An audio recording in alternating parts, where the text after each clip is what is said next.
engine running. Liftoff. We have a liftoff. Hello, Atlanta. It is Eric Erickson here. News 95.5 AM 750 WSB and Atlanta's Evening News. The phone number is 404-872-0750, 1-800-WSB-TALK. Yes, full disclosure, tonight, not right now though, but tonight, we do have to talk about Game of Thrones. We do. And possibly the Avengers, $1 billion opening. Wow. Before we get to anything, though, in sad news of the day. Well, you know what? I'm going to go from sad news to sad news here at the beginning. First of all, I'm going to abuse my time here as your host and ask for prayers for a friend, my friend Aaron here in Atlanta. He writes at The Resurgent with me, one of the first writers we brought on to The Resurgent. Pastor and book publisher here in town on Thursday had a massive stroke and is in ICU in Emory. He's not doing well at all. Aaron and his family could desperately use prayers, desperately use a miracle. His kids are my kids' age. I went by the hospital earlier today to see him and his wife. It's just sad. Definitely could use prayers. In the other sad news is the synagogue shooting in California that was thankfully not as bad as it could have been. They are saying it was very much a miracle. The gun jammed. And, of course, the media sought out the political angle rather quickly. I've got to say I'm rather disgusted by how quickly the media wanted to run with the political angle on this. First, here is NBC. Yeah, so both this shooter and the Christchurch shooter and the one this in the synagogue in Pittsburgh from Robert Bowers from 6 months ago to the day of this shooting, by the way, all said, President Trump is not doing enough to stop this scourge of immigrants, the scourge of Muslims and Mexicans coming into the country. So while they disavow the president, they don't disavow the policy. They want more violence embedded into that policy. There has been this sort of rewriting of history this weekend by several people. Several politicians specifically, saying that this had something to do with a New York Times cartoon, or this had something to do with Ilhan Omar. These people hate Ilhan Omar. They don't read the New York Times. Part of being a white nationalist is not reading mainstream media, not being a part of those spheres. They take the rhetoric of the far right and they try to amplify it to create a race war. That's the whole point of this. I want to spend a little bit of time on this race war stuff because the media is deeply culpable on this. There's a separate story today, but this idea of blaming Donald Trump supporters for these things, they're having to actually say, and I'm not going to use the shooter's name, by the way. There's no reason to give him the attention he craves in something like that. But the media is saying, pay no attention to his manifesto. Pay no attention to the things he says. Pay attention to the ideas he espouses. And the ideas he supposedly espouses are aligned with Donald Trump. The reason, this is the same thing, by the way, with the shooter in Christchurch in New Zealand. That pay no attention to the things he says, pay attention to what he believes is what they're saying. And the reason they have to say it that way is because if you were to read the manifesto and letters of the shooter in Christchurch, which, by the way, he was a 8chan, I guess it was, or 4chan. He was a guy who was deeply embedded in internet subculture and threw a lot of things into his writings to raise all of the red flags for the media.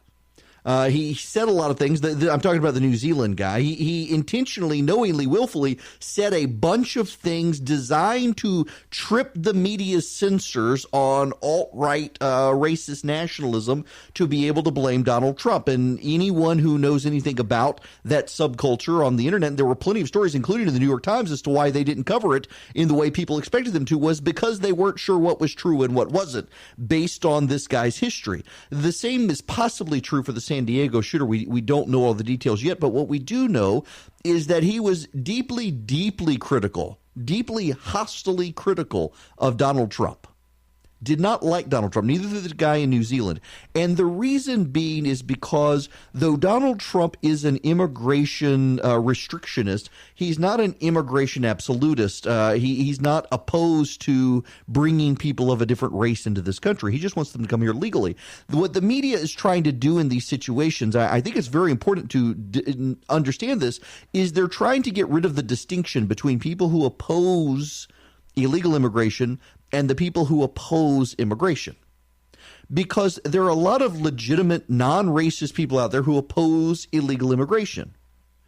There are a lot of people out there who, for non-racial reasons, oppose increased immigration. I think they're wrong, but they have reasons, particularly jobs, that they use in opposition. There are people, though, who believe we are a white nation and we should restrict immigration, prohibit anyone from coming into this country if they're not white. Yes, those people exist.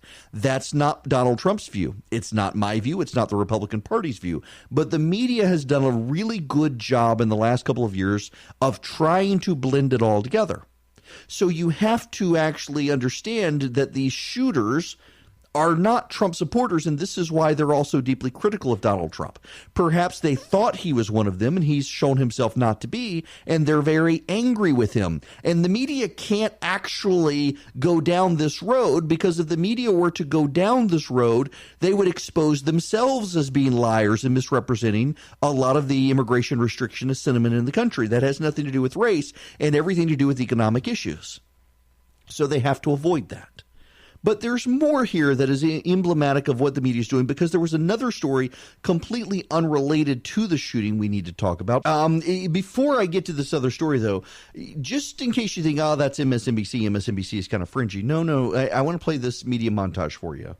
This is an epidemic, and we have a president who not only will not acknowledge that we have an epidemic of white nationalist terror after New Zealand said just a few people, he's providing the mood music for it. That is the reality we face. Yeah, I think the president needs to at some point look in the mirror and understand that the rhetoric, the words he uses in all of this inflame this big part of what's going on in America, give permission to the most craziest people in America. And it happens in part because there's a climate set at the top of unbelievable, constant lies and hostility and division in this country, not only as policy, but with his affect. The conspiracy theories cited by these neo-Nazis in Pittsburgh and New Zealand and now outside San Diego, conspiracy theory that Trump never condemned and actually seemed to support. And we don't know if it has any connection to the politics that's going on. But I mean, it would be a stretch to say that it doesn't. Somebody that's anti-immigrant in California, the anti-immigrant hate and refugee that's going on in the country,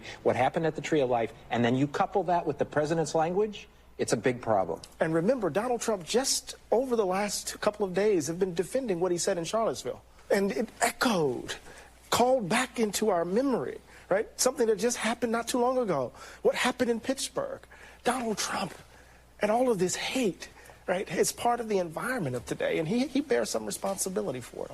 He bears some responsibility for it. You know who else really bears responsibility for it? The media. I want to read you some headlines. Here's the headline from Time magazine. Kyler Murray, a black man, was the number 1 NFL draft pick. Trump congratulated the number 2 pick instead. Here's the headline from the Washington Post. Trump praises NFL number 2 pick Nick Bosa, doesn't mention top pick Kyler Murray. And then goes on to point out Kyler Murray's black, Nick Bosa's white. Here's the headline at Vox. Trump congratulates the number 2 NFL draft pick, a supporter who called Kaepernick a clown. This is willfully stirring racial animosity in this country. Anybody know why the president praised Nick Bosa, the number 2 NFL draft pick? Nick Bosa is a college student at Ohio State, football player, number 2 pick in the NFL draft. And Bosa he's called Colin Kaepernick a clown, got a lot of national attention. The media assailed him for that. He also followed someone he went to high school with. His friend went to school in Florida for college. And that friend on several Instagram posts had used a hashtag that included the N-word. And they were pictures of him and girls and him doing other things. And Nick Bosa had liked those pictures. And in the pile of hashtags used, one of them had the N-word. And so USA Today, which has already tried to destroy other high school and college students based on their social media history, went into overtime trying to destroy Nick Bosa, the Ohio State football player. Bosa probably needed to have better sense in what he was doing in social media, but he himself was not making racially offensive statements statements unless you include calling Colin Kaepernick a clown racially offensive. But the response was from left-wing activists and even some members of the sports media were to not only shun Nick Bosa, but also to try to get the NFL to not draft Nick Bosa, essentially to make him the white Colin Kaepernick, to encourage teams to not pick Bosa, to encourage teams to shun him, to encourage teams to drive him out. Many left-wing activists tried to make his social media history and support of the president radioactive, make it something that the NFL would be turned off to, make it something that sports agents would be turned off to. Several prominent left-wing activists tried to find the sports agent representing Nick Bosa and pressure that person to drop Bosa. And Bosa really aggravated them by praising the president. He repeatedly tweeted the president, praising the president using the MAGA, Make America Great Again hashtag, praised Ronald Reagan, conservatives and Republicans, and that's what has the left furious. So, of course, the president of the United States was going to reach out to this guy and say congratulations. The guy was the victim of the left-wing rage machine solely for supporting the president of the United States. The media left all of that out. The media didn't want to point out that Nick Bosa has been repeatedly attacked by left-wing activists. They did not want to point out that the left was making it a cause to try to get him blocked from the NFL draft. They left out the fact that all of this was because the guy was a supporter of the president. They left all of that out. Instead, they run irresponsible headlines like the one at Time magazine. Kyler Murray, a black man, was the number 1 NFL draft pick. Trump congratulated the number 2 pick instead. Yes, because the number 2 pick has been a vocal supporter of the president, even though people tried to drive him out of football because of it.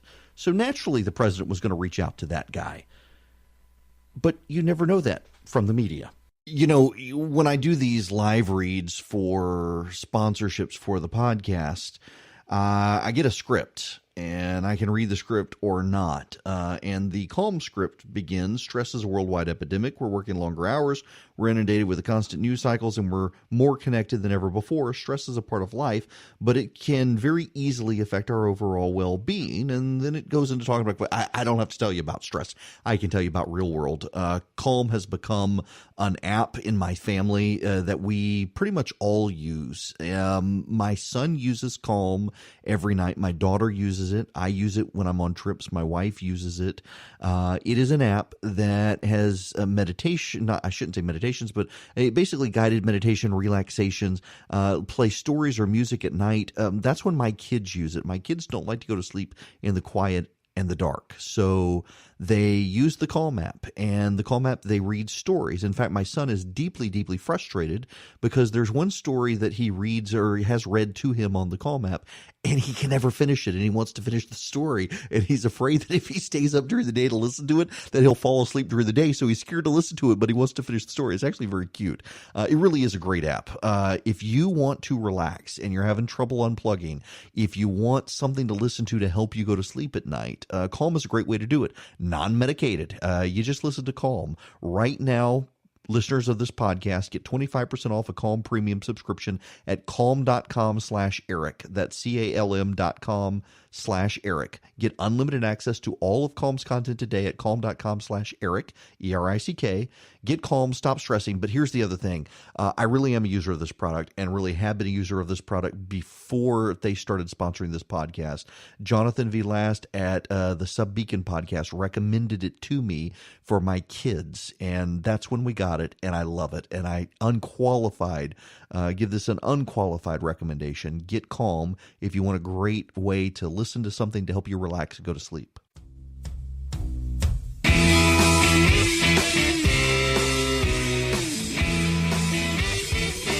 It's Eric Erickson here. The phone number 404-872-0750, 1-800-WSB Talk. Let's go to Noonan and Wolf. Welcome to WSB. Hello. How are you? Happy Monday. I guess. Yeah, I put on Rainy Days and Mondays from the Carpenters this morning over the loudspeakers. There you go. But I had two questions for you. Okay. Number one, on all this issue with the shooting and everybody blaming Trump, how is that different than Maxine Waters telling liberals to attack Republicans restaurants, at Walmart, at Target, whatever.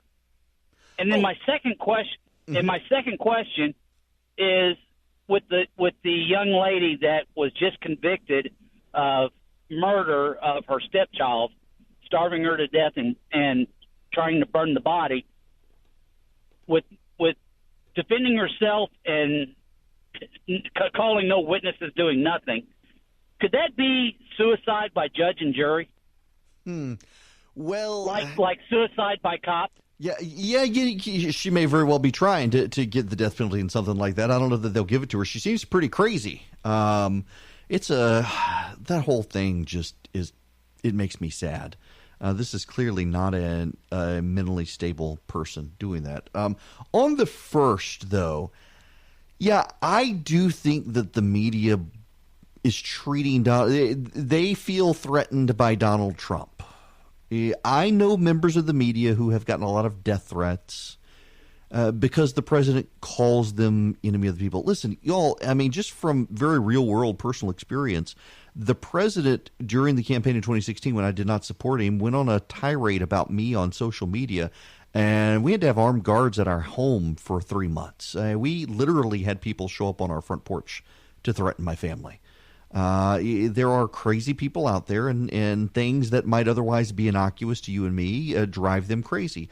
Look at the guy who tried to mass assassinate Republican members of Congress 2 years ago. Amazing how the media and the Democrats try never to credit that to Democratic rhetoric. It's always President Trump caused these shootings all around the world, but yet the Democrats and their rhetoric get a complete pass on a mass assassination attempt of Republicans. Funny how that works out there. The hypocrisy with the media when it comes to these stories is really, really rich and really, really irresponsible as well.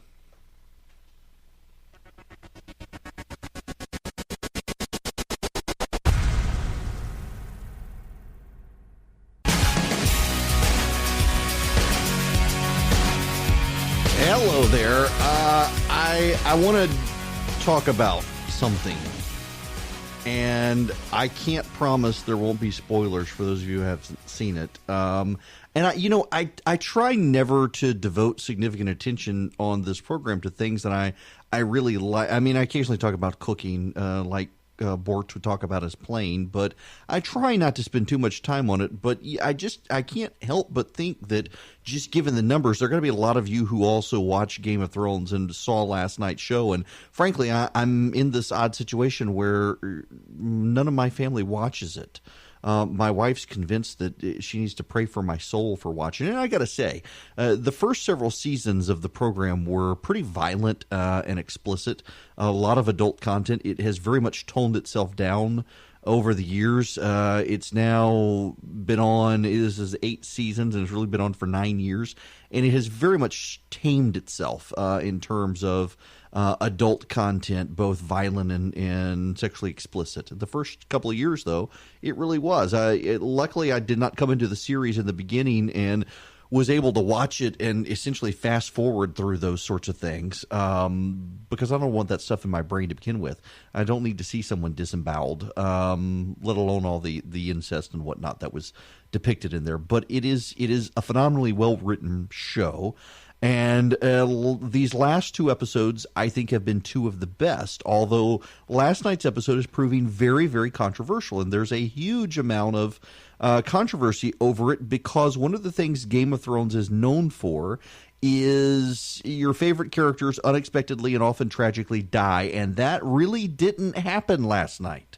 A lot of people criticizing the show for not killing enough people, which is staggering. A show that has been a bloodbath for 8 years, including the so-called Red Wedding, where some of those popular characters in the show got killed in one night. That didn't really happen. And I do have to say, I thought last night's episode was actually a really, really good episode.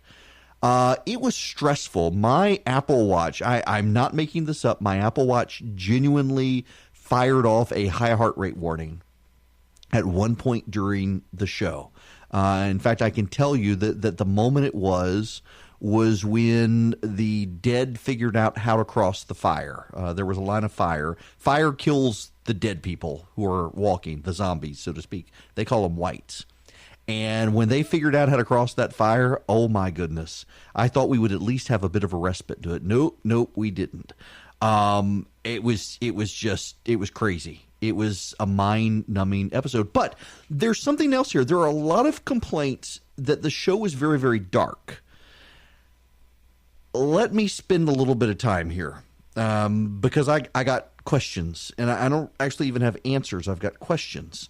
I watched live on HBO last night Game of Thrones, and it was hard to watch. Not hard to watch in that it was tough to watch the violence and gore depicted on the screen and the scares. It was tough to watch in that it was very pixelated. I have a very good high-def TV, and it was very, very pixelated, very grainy. It looked like it was standard definition television being broadcast on a high-definition screen. The picture looked terrible. And I couldn't figure out what was going on, and it made it very, very – there were a lot of scenes that were very, very dark. It was very hard to see what was going on. And after the show was over, I thought, is it really – I want to see what it looks like on HBO Go. And so I started streaming it again on HBO Go. And there is, for example, at the very beginning of the show, there is one of the most cinematic scenes I've seen in a TV or a movie. It is you see from a distance a cavalry – carrying torches, flaming swords really at night, rushing forward into the darkness. And then you see it from their view, and they encounter something, and the scene cuts very quickly. And on the TV screen, it was very, very grainy. You couldn't actually tell what it was. And if you actually watched the streaming in high definition, you could see it was a wall of whites, the zombies that they ran into. You could see it very quickly. But you couldn't tell that on the TV. And I don't know why my live direct TV was of such poor quality. And it's been like that every week on Game of Thrones. And I don't understand why. But now, to last night's show. So into the substance of an episode that isn't really divisive outside of social media, but obviously everybody fights on social media. And I've got a lot of friends who are deeply critical of the episode, that it was Avengers Game of Thrones. It was more and more, there are a lot of people who want very nuanced characters. And one of the things Game of Thrones has excelled at, other than killing off the people you didn't expect to die, rendering shocks, is that the characters are very, very nuanced. And yet George R.R. Martin, who has written the series and has yet to finish it, there's still 2 books left in the series, and I don't think he's ever going to finish. He created wove it into a medieval. If you're not familiar with it, it's set in a medieval fantasy era. There's magic, although the magic is not used in the TV show as much as it is in the books. The fantasy elements, there are dragons, but there are these group of people, the other, they call them in the books.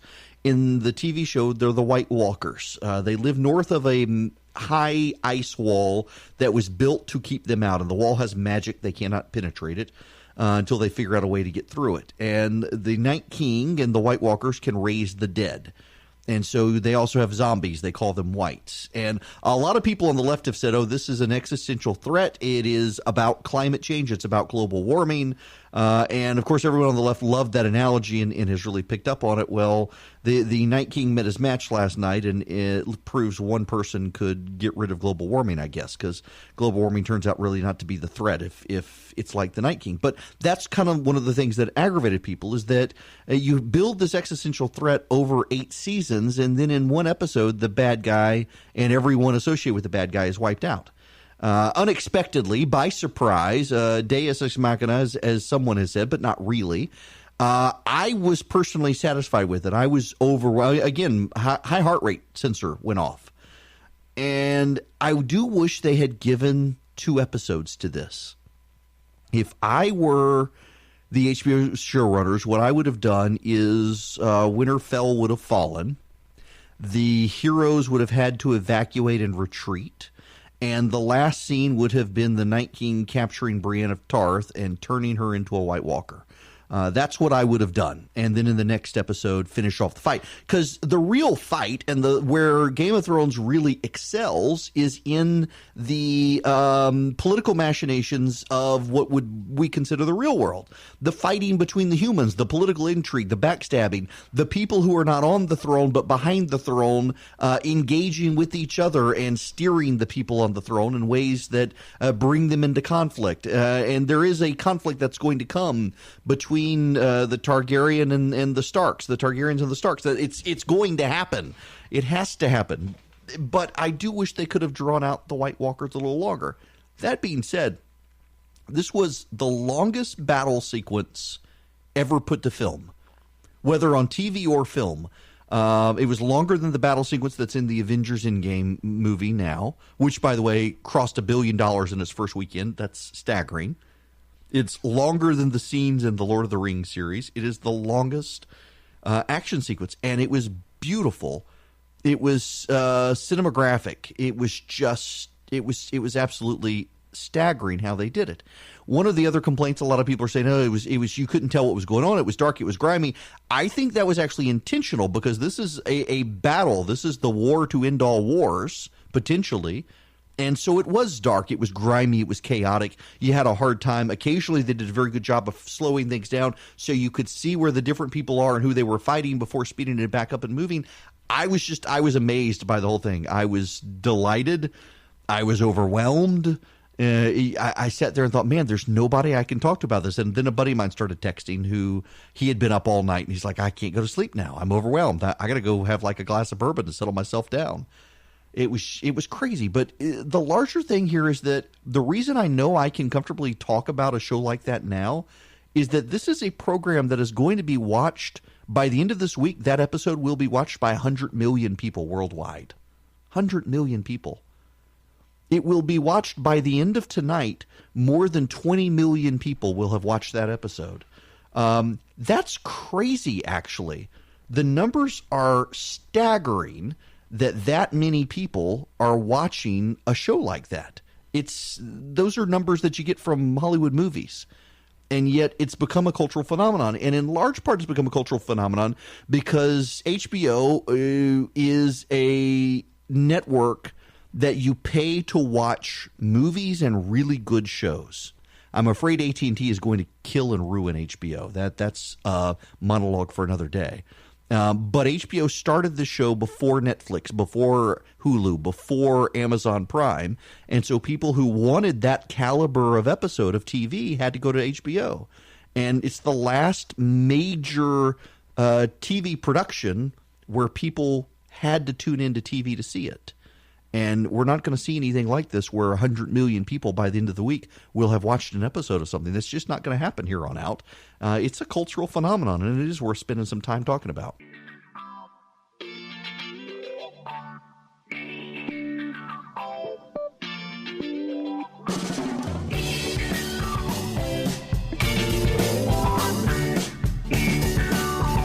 So I guess I should point this out. One reason that the showrunners of Game of Thrones, for those of you who don't keep up with the show, it's a series of 7 books, and only 5 of the 7 books have actually been written by George R.R. Martin. He has not finished the last 2.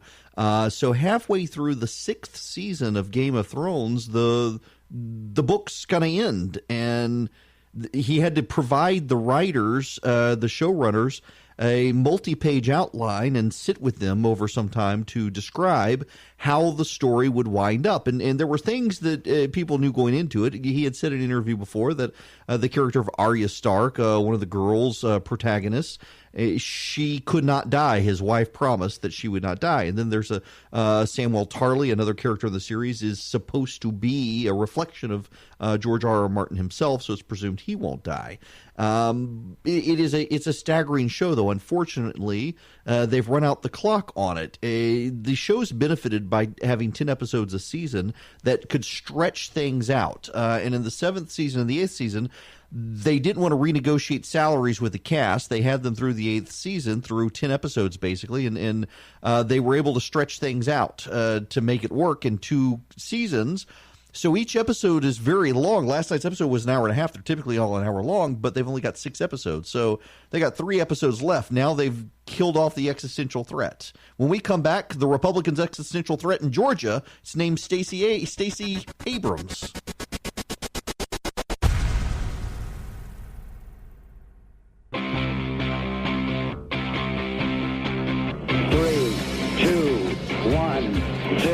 All engine running. Liftoff. We have a liftoff. discuss Georgia news. Welcome. It's Eric Erickson here, Atlanta's Evening News on WSB. The phone number, 404-872-0750, 1-800-WSB-TALK. As the AJC notes, it is decision time for Stacey Abrams. Will she or won't she run for the Senate? Most Democrats in Georgia now think she's going to decide not to. The reason it is decision time is she said she would make up her mind by the end of April. 30 days has September, April, June, and November, which means she must make up her mind by tomorrow. And apparently is going to do so. What I find interesting is that in an interview with the New York Times Magazine, she says she won the gubernatorial election. She won the election. In fact, Stacey Abrams' group has now come out and started putting an asterisk next to Governor Kemp's name, essentially claiming he stole the election. Can you imagine if Brian Kemp did that, what the media reaction would do? Can you imagine if Abrams had won and Kemp went out and started disrespecting the electoral process? You know, there's actually a story in the AJC today that it turns out because of Brian Kemp implementing an automatic voter registration system when he was Secretary of State, Georgia has 681,000 newly registered voters, pushing the state's total to a record high of 7 million voters. 94% more voters registered in Georgia than if the state hadn't implemented the voter registration system in September of 2016, when Brian Kemp, as Secretary of State, decided to do that. So Kemp, Abrams is out there saying Kemp suppressed the vote. She got more votes than Hillary Clinton did in Georgia, and more people are registered to vote in Georgia thanks to Brian Kemp implementing voter registration. It's just fascinating to me. It's crazy, and yet that's what she's doing. And so tomorrow she is going to claim that tomorrow she's going to tell us whether or not she's going to run for office, whether or not she's going to run for the Senate. When she thinks she won the governorship, I wonder if she wants people to start referring to her as Governor instead of Leader Abrams. Should people start referring to her as Governor Abrams? This is sore loser stuff. But you need to understand a couple of things, and I don't think she's going to run for the Senate, and I want to lay that out for you. I did a couple of weeks ago, but I've been getting a lot of questions, so and obviously I know how this works. Some days people listen to the show, some days they can't. I want to break down for you why I don't actually think Stacey Abrams will run for the Senate. Now, she could prove me wrong tomorrow and announce that she will. There are problems for her if she does. I don't think she will. Okay, here's why I think that Abrams is not going to run for the Senate and might actually run for president. Because the thing she really wants to do is she wants to be governor of Georgia. Abrams has wanted for a long time to be governor of Georgia. And the result of this is if she runs for the Senate, one of two things happens. She either wins or she loses. She'll be the Democrat nominee. I mean, people are stepping aside, waiting for her to decide what she wants to do. Democrats in the state are actually getting very angry because they're tired of waiting. They want her to make up her mind. But if she runs, she's either going to win or she's going to lose. What happens if Abrams wins in 2020?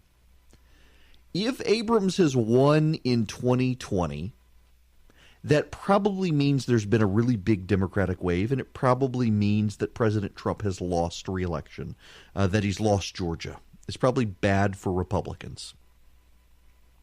That means she goes to the Senate. Well, if there's a Democratic president, off-year elections tend to go for the party opposite, which means if she then wanted to run for governor in 2022, she would be running in what would probably be, more likely than not, historically, would be a Republican wave, a backlash, and a correction in the other direction after 2020. It happens all the time. Barack Obama in 2010. Donald Trump in 2018 happens all the time. So the odds would be against her then winning the governorship in 2022. But on top of that, she would have just been elected to the Senate and would have a real hard time justifying leaving the Senate after 2 years to run for governor. Perpetually ambitious candidates, voters tend to not like those. And then what happens if she loses? If she loses, then Abrams is suddenly vulnerable for 2022 because the Democrats will stop letting her be the front runner. She lost in 2018. She lost in 2020. There's no reason for Democrats to treat her in 2022 as their nominee. She can scream, she and her supporters can scream racism all they want, but it's not going to work in 2022 if she were to run against Purdue and lose in 2020. But if she doesn't run, she's got to keep her name out there. And stirring the pot in Georgia really isn't the way to do it. If you run as a single issue candidate for president, you get to fundraise. So Abrams could run as the Voting Rights Act candidate of 2020. She could run knowing she's not going to be the nominee, but run on the issue of we got to fix voting rights in the nation. Look what happened to me in Georgia. Play the victim card on the campaign trail and raise money from liberal donors. And that money goes into her nonprofit or into her presidential campaign. And if into her presidential campaign, she's then building a national pot for 2022 to run against Brian Kemp. And she's able to put her name out there as someone who cares about this issue, as someone who really does believe that black voters are being suppressed and targeted by Republicans, et cetera, et cetera, et cetera. It makes sense to me that she would run for president, or if not run for president, she would take a higher profile than just her little nonprofit that's suing people in Georgia. She needs to keep her name out there. She's got to fundraise. She needs the money. She needs the operation. She really wants to be governor in 2022, and she's got to find a path forward for that. Running for the Senate is not a path forward for governor in 2022. There's too much risk involved. Abrams is not really a candidate that likes a lot of risk. She wants to be governor in 2022. If she runs and loses in 2020, that eliminates her for 2022 as the nominee. If she wins, it hurts her in 2022. If she doesn't, if she runs for president, no one's going to hurt her. No one's going to think that Stacey Abrams could actually be the Democratic nominee. So no one come 2022 in Georgia is going to say, hey, she's lost twice, she can't be our nominee. No, they're going to say, hey, she ran for president and she was able to get attention to an issue we care about. She was able to get attention to the voter suppression issue and fire people up on that issue. And if so, well, I mean, more power to her. But there is a problem. And that problem is Brian Kemp. Brian Kemp in 2018 ran and turned off some voters on his Jake ad with guns. There are a lot of people I know who didn't like that, and other people who really didn't like the immigration ad. Brian Kemp ran those ads because he needed to get the Republican nomination. And guess what? They helped him. All of the data that I know of suggests that Brian Kemp was winning the primary before the president endorsed him. But then the president endorsed him, and that hurt Brian Kemp as well with a segment of suburban women voters. He had those three issues as baggage against him, holding him down in the suburbs. But he won't have those issues in 2022. Brian Kemp will be his own man. He'll have his own record. He'll have his own policies. He'll have economic success in the state. He'll be able to distinguish himself from the president. He won't be in the president's shadow in 2022. Brian Kemp will be able to be helped in 2022. And if the president loses in 2020, that just helps Kemp further in 2022, as there will be a Republican wave in an off-year election, as there always is. The party out of power does well. And Abrams will be able to do what? Say she ran around the country for 4 years and complained while Brian Kemp was racking up success in Georgia? That's not going to help her either. But she's got to be the nominee to even have that fight. And running for Senate makes it less likely she can be that nominee in 2022. Okay, y'all, quick time out for a sponsor. This is a great one. Thanks to them for being back. Because admit it, you think cybercrime is something that happens to other people. It doesn't happen to you. No one wants your data. No one's going to be able to hack into you. You think you're perfectly safe. No one's going to get your credit card details. But you would be wrong. Stealing data from unsuspecting people on public Wi-Fi is one of the simplest, cheapest ways for hackers to make money. They'll sit in the coffee shop and wait for you to log on to public Wi-Fi, and they will steal your information so you can protect yourself from cyber criminals with ExpressVPN. It secures and makes anonymous your internet browsing by encrypting your data and hiding your public IP address. It's got easy-to-use apps that run seamlessly in the background of your computer, your phone, your tablet, and turning it on takes just one click. Using ExpressVPN, you can safely surf public Wi-Fi without being snooped on, without your personal data stolen, without those people sitting in the back of the coffee shop stealing the info off your computer. It is that good. Protect your online activities today. Find out how you can get 3 months free at expressvpn.com/Eric. That's expressvpn.com/Eric for 3 months free with a 1-year package. Visit expressvpn.com/Eric to learn more. I love my butterfly pillow. My butterfly pillow, the company's called My Butterfly Pillow, and they sent me the pillow to see if I would actually do an endorsement for them. And I tried it out. It wasn't something I sought out. It wasn't something I knew that existed, and now I'm glad that I do. I'm a side sleeper, and my schedule's so crazy now I'm having to take naps and trying to get in bed and get comfortable and whatnot. My butterfly pillow makes it easy. It gives you support in all the places you need it most, keeps your neck and spine in alignment throughout the night. It's patented sleep technology to elevate your head to where you need it, including a place to fit your arm and a pillow for your ear. It's adjustable in height. They really put a lot of thought into this, and it's just a pillow, and they put that much thought into it. The thing that I really like about it is my butterfly pillow has a Bluetooth adapted night owl speaker. You can listen to music, sounds, your smart TV through the speaker. It's a really good speaker, and you're just enveloped in the sound in this pillow. Listeners to my show can save $30 off the list price of $129. You use code ERIC at checkout. You'll get my butterfly pillow for just $99 plus free shipping in the continental U.S. Go to mybutterflypillow.com, enter code ERIC at checkout, and save $30 and get free shipping. That's mybutterflypillow.com. The checkout code is ERIC. You can, listen, this is my napping pillow, and you'll get a great nap. Use it at night. Get a great night's sleep with my butterfly pillow.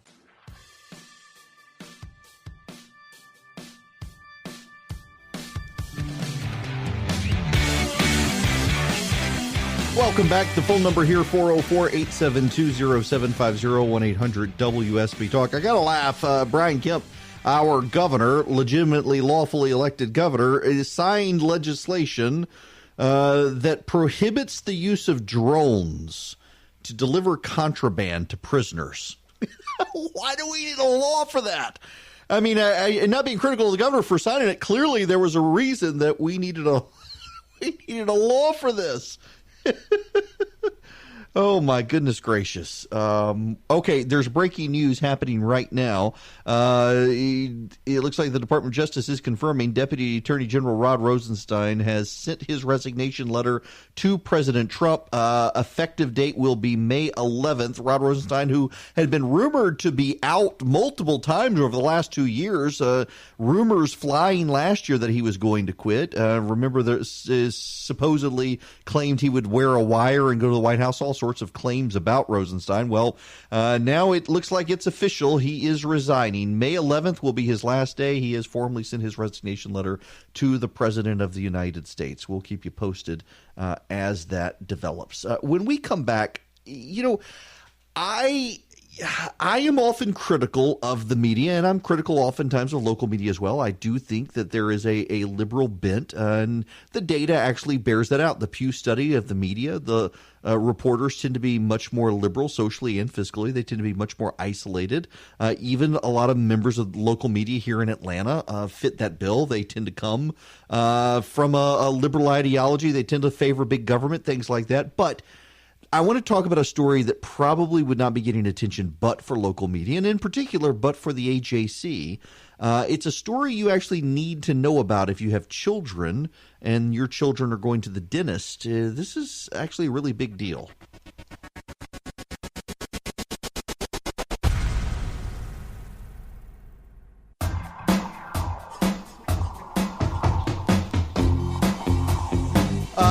So stick around if you got kids. I want to talk about something, but first I'm annoyed by our open mic person. I want to play this audio again from open mic and just have a brief comment. I hope this person is listening to this program. He can go pack sand. How dare he or any government official telling me what I have to do, what is best for me. It's like the seatbelt law. What a crock of crap.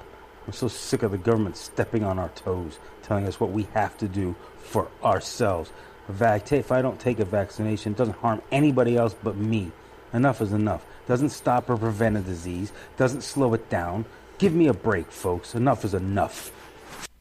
Dude, you're an idiot. And yeah, I do mean that insultingly, and I hope you take it as such. You know who you harm by not taking a vaccine and getting the measles as a result? My wife. My wife has had the MMR. My wife should be immune to the MMR or to measles, but she has cancer. And as a result, she is on a drug that suppresses her immune system. So you not getting your vaccines can cause my wife to get sick and die. It's not just you. It's not just about you. You and I, all of us have obligations in our community. All of us have obligations to be good neighbors. All of us have obligations as a society to do things that help each other. And I'm talking about socialism. I'm talking about when there are communicable diseases that are easily spread, like the measles, all of us have an obligation to get a vaccine to prevent each other from getting sick and our children sick and possibly killing each other. When all we have to do is go in and get a shot. Are you scared of needles?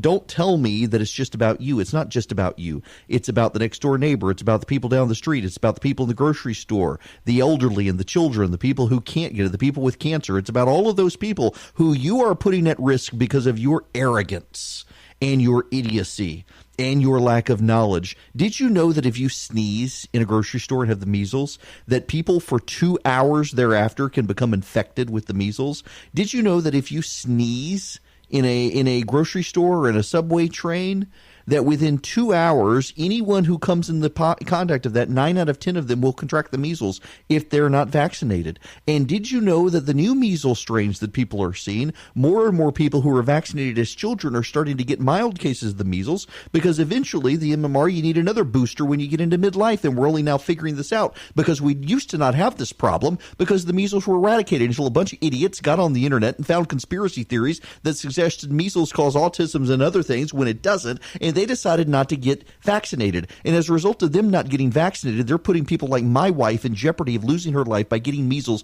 because the idiots out there decided they weren't going to get vaccinated. All you got to do is go get a shot, and you save yourself and a bunch of other people. What a selfish, arrogant thing to say that it doesn't affect anyone but you. It actually literally affects my wife. It literally affects senior citizens. It literally affects children who have not yet been vaccinated.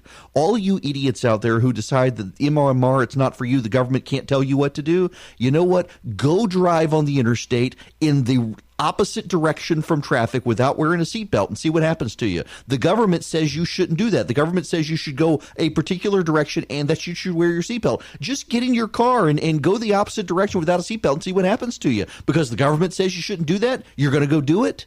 Geniuses. There is a real reason the government wants you to get vaccinated, and it really doesn't have anything to do with you. It's very arrogant to think the government thinks it's about you and saving yourself. It's not. You know what it is?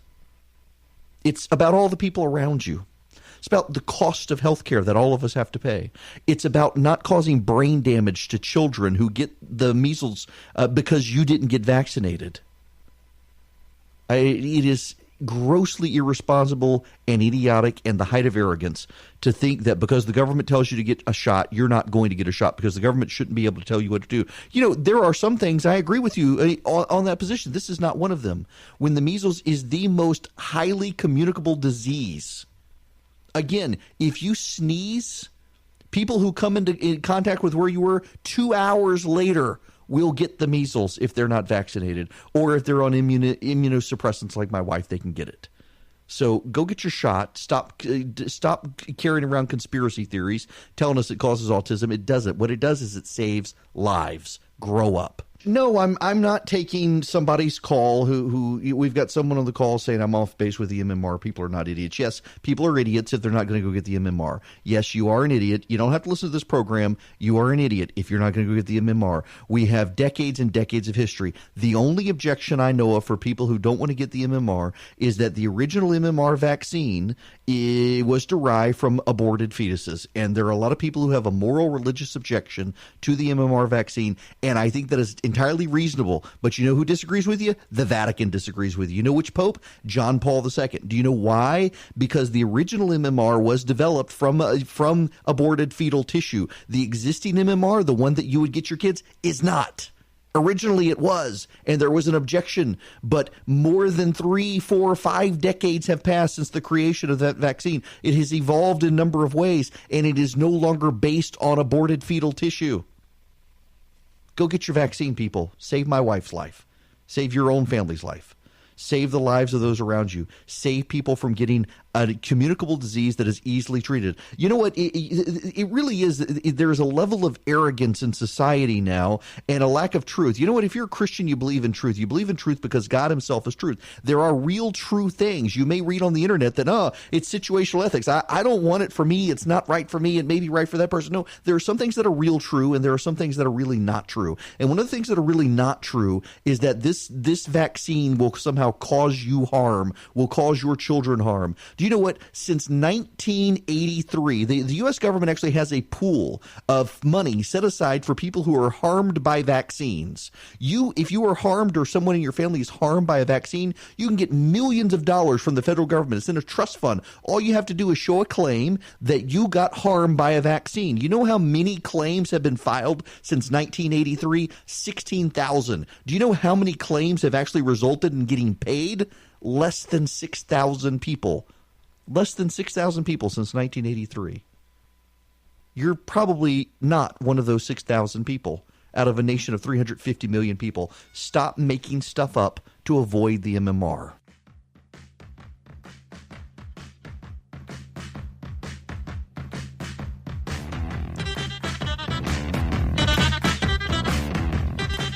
Listen, I know we oftentimes give a bad rap to the media, but occasionally you get stories. This is from Johnny Edwards at the AJC. He's also the reporter who broke the David Ralston story. This is from the AJC. Some of the children were still in preschool when their dentists put them under the drill for root canals, which some say may not have been needed. That was only the beginning of the suffering they would endure, according to lawsuits filed by their parents and a CDC report. A lot of this came from Dentistry for Children in their Jonesboro office. It's part of a corporate-owned dental chain called Dentistry for Children, and these children became infected with a bacteria. Many of them had to be treated by Children's Healthcare of Atlanta. I have put this story in my Twitter feed. You really need to go check it out, and kudos to the AJC for getting this story out there.